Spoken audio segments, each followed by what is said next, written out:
Hementxe nago, Zebun, Xingale izeneko santuarioan, Ama Birjinari dedikatutako santuarioa da. Hauxe, leku bikaina, ederra. Santutegi hau, 1988 urtean eraikitzen hasi zen edo eraiki zen. Gero zenbait gauz berandu egin ditue. Edozein kasutan halako gaztelu santuario itxura ikaragarria dauka. Benetan estetikoki oso toki harrigarria da. Eta bertan, jakina, Ama Birjinari dedikatua dago, Simalako Ama Birjina edo Lidogongo Ama Birjina, zehan dago, Zebuko uhartean esan dedan bezala, Sibongo izeneko herrian.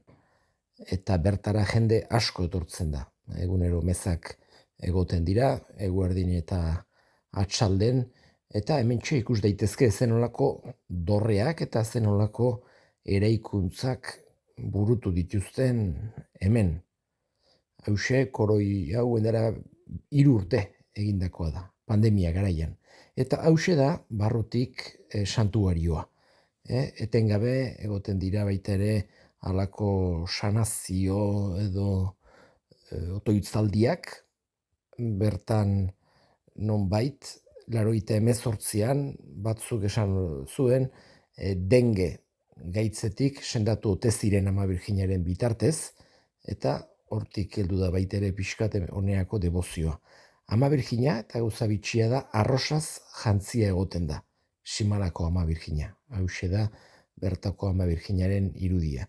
Eta inguruan, exboto asko, jende asko ekarri izan ditu, halako argazkik eta eskutitzak eta muletak eta loko gauzak eskerrak emanez bezala. Hementxe dugu beste kapiletxo bat eta San Roke eta Santa Teresita. Harrigarria da, bi santu hauek zen olako debozioa daukaten hemen. Jakina baita ere Santo Niñoa leku guztitan arki dezakegu. Eta hementxe San Roke, ematen du Arano nego bagina bezala, hortxe los que fueren heridos implorasen el favor de Roque, alcanzarán fueren heridos de peste. Eta hortxe jartzen du, espainolen garaiko irudi bat izango da, eta San Rokeri debozio handia egoten da hemen Filipinatan. Koloretako kandelak pizten ditue, eta kolore bakoitzak badu bere esan nahia. Batzutan eskatzen da osasuna, bestetan prosperidadea, bestetan maitasuna, bestetan pakea, eta kolore bakoitzak bere esan nahi propioa dauke. Eta erabat egoten da jendea kandelak eta pizten. Eta hause dugu Simalako santuari.